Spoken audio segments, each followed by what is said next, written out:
In today's text, Mark is beginning the final series of events that will lead to the death of Jesus. Let's read today's text and then I'll explain. It's Mark 10, 1 to 12, and I'm reading from the New International Version. Jesus then left that place and went into the region of Judea and across the Jordan. Again, crowds of people came to him, and, as was his custom, he taught them. Some Pharisees came and tested him by asking, "Is it lawful for a man to divorce his wife?" "Well, what did Moses command you?" He replied. They said, "Moses permitted a man to write a certificate of divorce and send her away." "It was because your hearts were hard that Moses wrote you this law," Jesus replied. "But at the beginning of creation, God made them, quote, male and female, unquote. For this reason, a man will leave his father and mother and be united to his wife, and the two will become one flesh. So they are no longer two, but one flesh. Therefore, what God has joined together, let no one separate." When they were in the house again, the disciples asked Jesus about this. He answered, "Anyone who divorces his wife and marries another woman commits adultery against her. And if she divorces her husband and marries another man, she commits adultery." The word divorces there is actually separates from her husband without divorce. But this story is not primarily about divorce. Well, it is about divorce, but not primarily. Here, Mark is showing the beginning of the disputes Jesus will confront with his enemies, the religious leaders in Perea and Judea, and ultimately up in Jerusalem.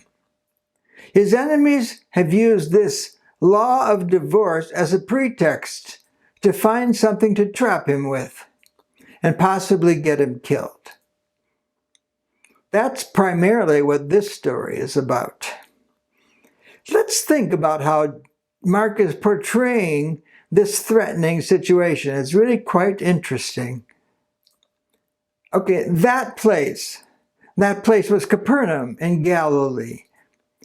Mark is telling us that Jesus left Galilee now and to begin his ministry in the region of Judea and across the Jordan, which is Perea. That's the area, not incidentally, that John the Baptist and Jesus had been baptizing at the beginning of Jesus' ministry. As we have seen in Mark, the scribes and Pharisees decided long ago that Jesus had to die. So they've been following him around to try to find something to trip him up. They don't yet realize that they are debating with the smartest man in the world. So the Pharisees asked Jesus his opinion on the law regarding divorce. Is it lawful for a man to divorce his wife? And Mark makes the underlying threat obvious by adding, they were testing him. We would say they were trying to bait him. But where's the hook? How could a question about divorce and Moses' law about it be any kind of hook that would get Jesus in trouble? Well, Jesus had now walked, quote, across the Jordan into Perea. And that was governed by Herod Antipas. And if you remember earlier in Mark, what happened? John the Baptist had condemned Herod for divorcing his wife and marrying Herodias, who had also divorced her husband. And so Herodias manipulated Herod to get John's head cut off. So the Pharisees were hoping that something like that would happen to Jesus, and then they wouldn't have to deal with him anymore. Well, of course, Jesus knows what they're up to, and he's not going to take that bait. He's not going to be suckered by their plot. Instead, As usual, he responds to them in turn by asking another question. And this question also is related to the law. Now, this was a normal way of debating things back in the day, answering with a further question. So Jesus asked, "What did Moses command you?" By asking that, he has now established a common ground of agreement with the Pharisees, who also acknowledge that Moses is the lawgiver, so Moses is the authority that you're obligated to obey. And he is the authority that you would quote to answer a question like this about the law. So here's the passage that Jesus knows they will refer to. It's Deuteronomy 24:1. If a man marries a woman who becomes displeasing to him because he finds something indecent about her, and he writes a certificate of divorce, and so on.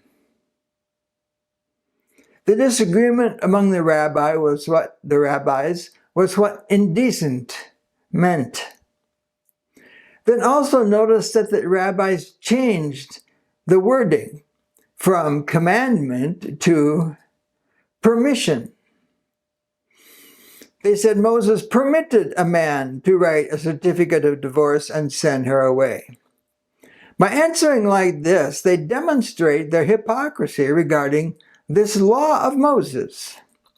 They don't consider that they are obligated to obey the commands from Moses, apparently, even though they want to appear as though they obeyed the law. They demonstrate that the law isn't something you obey, it's something you try to find loopholes for so that you can do the evil you want to do. They had found a loophole about divorce. That certificate of divorce was meant to protect the woman. And in Exodus 21:10-11, Moses added a further protection. He says, if he marries another woman, he's talking about the husband, right? If he marries another woman, he must not deprive the first one of her food, clothing, and marital rights.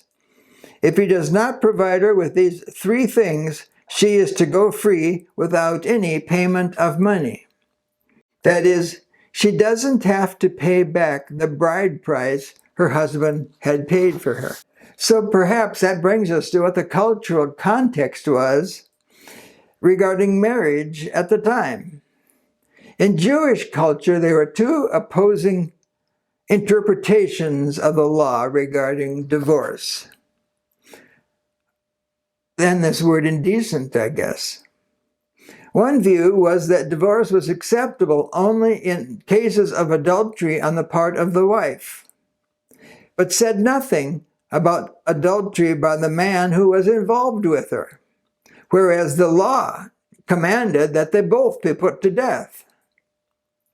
The other view was that a man could throw out his wife for any reason whatsoever, since she was his property, so to speak, as if she were a slave, or as if she was a table or a chair or some other object in his house, demonstrating that wives were considered replaceable.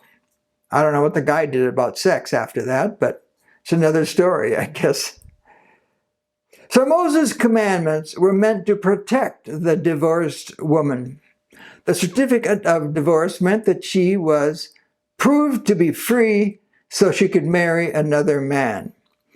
If she didn't marry another man, she had limited ways of supporting herself, perhaps even to the point of prostitution.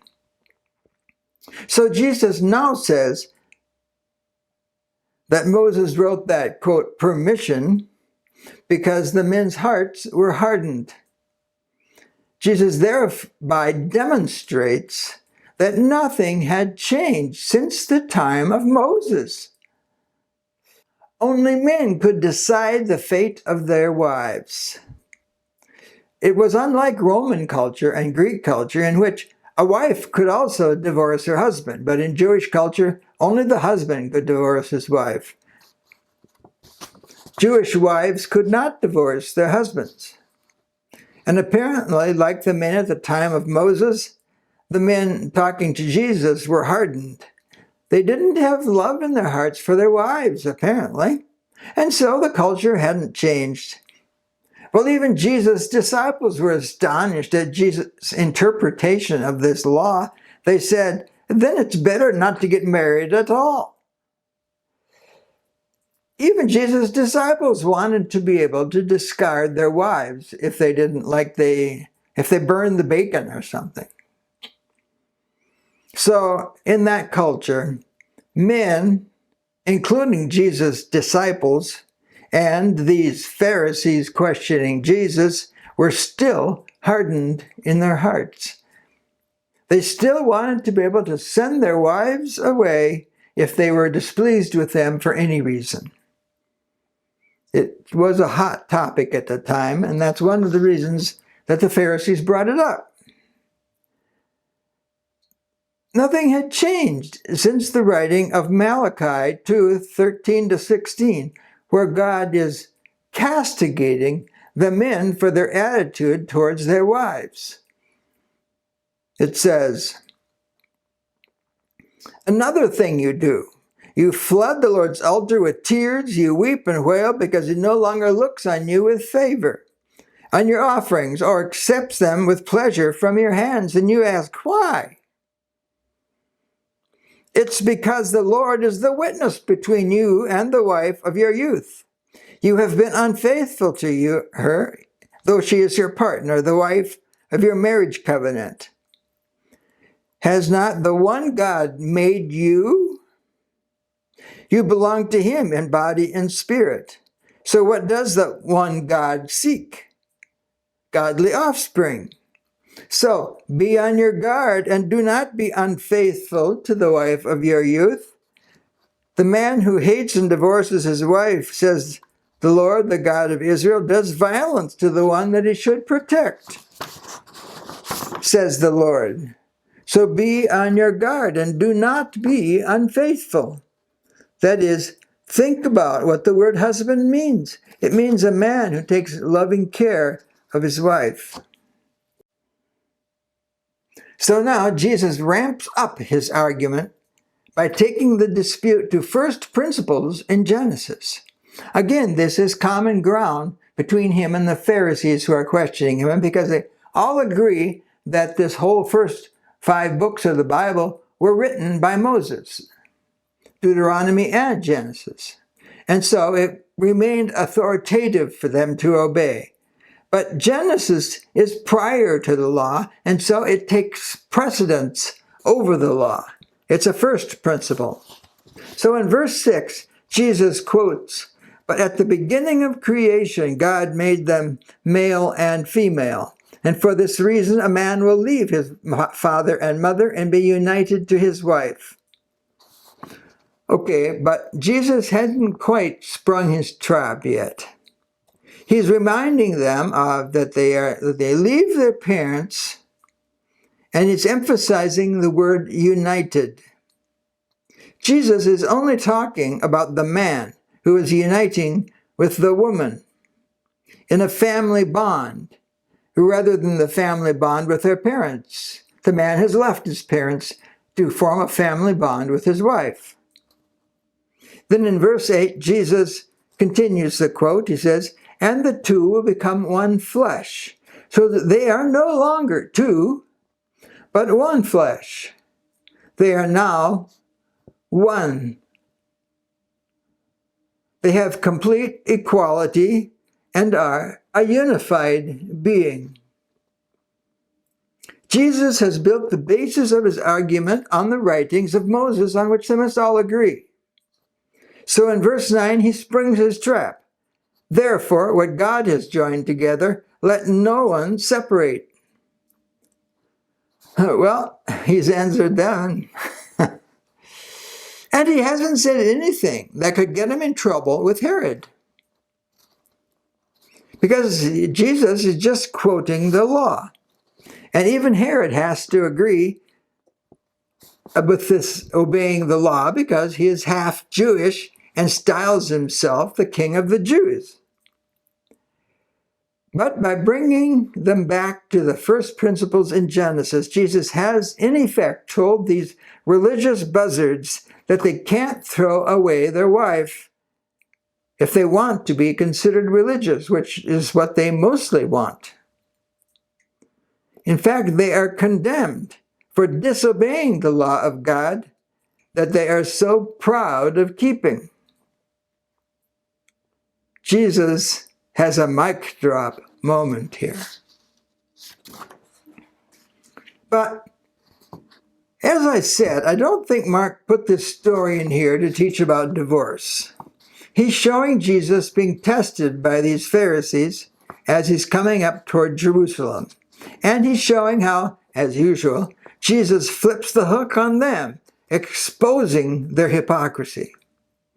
Mark is highlighting the difference in the way Jesus and his enemies interpret their Bible. The Pharisees are looking for loopholes. They're looking for permissible to do the evil they want to do. Jesus is looking at first principles of God's creation, God's intention of making humans in the first place. John writes that all things were made by Jesus, and there's a footnote if you want to look that up.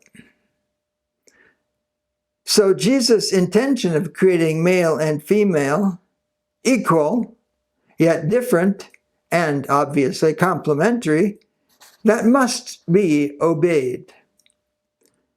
Because Jesus knows how humans work. He made us.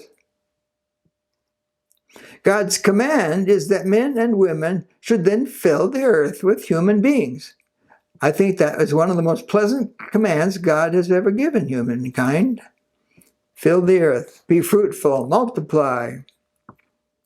But is the person, the man and wife, produced the only reason they're one in the flesh? Jesus says that the unity of a man and woman are the direct result of a command from God. The oneness is indissoluble because they are one flesh. But it doesn't say what that means. What does one flesh mean? He quotes Genesis to say that the unified nature of a man and wife is fundamental to human beings. So I think that unified nature of human relationships is what Jesus was talking about. So now, as I was researching this for this Bible study, it struck me how much emphasis Jesus has put on this concept of oneness, both for man and wife and for his disciples and the ones who will follow them. So I'm going to veer from our text now to explore the concept of oneness. Moving on then to a wider understanding of this text, in John 17:11-23, Jesus prays that his disciples will be one, just as he and his Father are one. Quote, I will remain in the world no longer, but they are still in the world, and I am coming to you. Holy Father, protect them by the power of your name, the name you gave me, so they may be one as we are one. And then moving on to verse 20, my prayer is not for them alone. I pray also for those who will believe in me through their message, that all of them may be one, Father, just as you are in me and I am in you. May they also be in us, so that the world may believe that you have sent me. I have given them the glory you gave me, that they may be one as we are one, I in them and you in me, so that they may be brought to complete unity. Then the world will know that you sent me and have loved them even as you have loved me. In our text, Jesus says the man and the woman become one flesh. We might call it bonding. It's that feeling of love that develops among people who live together and work together and play together, enjoying each other's company. In addition to marriage, then, I think oneness is also fundamental to any relationship among people. Bonding is a oneness created by love. And love is more than physical attraction of our bodies. It's deeper and fundamental to how humans are made and how humans are expected to interact as social beings. In Ephesians 4, 1-6, Paul writes to the church saying, well, he's echoing what Jesus had told his disciples. Here's what Paul writes. I urge you to live a life worthy of the calling you have received. Be completely humble and gentle. Be patient, bearing with one another in love. Make every effort to keep the unity of the Spirit through the bond of peace. There is one body and one Spirit, just as you were called to one hope when you were called, one Lord, one faith, one baptism, one God and Father of all, who is over all and through all and in all.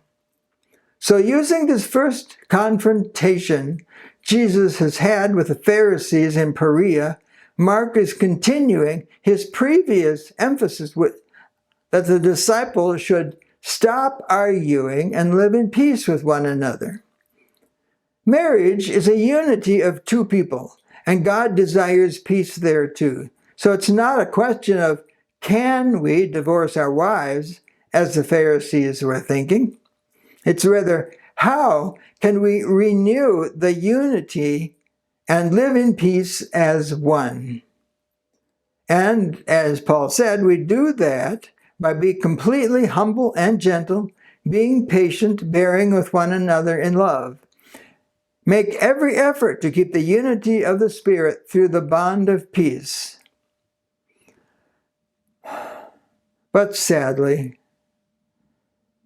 hard hearts still refuse to obey God's command and God's desire of oneness, for peace, loving unity among his people. So sometimes divorce is necessary. It's necessary in a marriage between a man and a woman, or it's necessary amongst any group of people, I suppose. Like a church, we could call it divorce when they split up. It's sad and heartbreaking and wrenching for any